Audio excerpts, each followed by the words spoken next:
Alam mo ba kung bakit sobrang importante ang time freedom?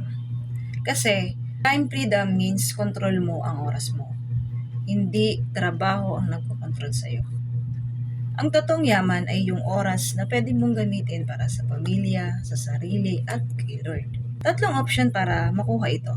Una, career growth. Pero madalas mas busy ka pa. Pangalawa, traditional business. Pero risky at time-consuming. At pangatlo, online business, low risk, flexible, at guided. May steps na dapat tandaan. Ganito lang yan. Step 1, hanap ng opportunity na fit sa schedule mo. Step 2, gumamit ng system na may tools at support. Step 3, tingnan kung mas may oras ka na sa family at mas peaceful ka. Yan ang signs na papunta ka na sa time freedom.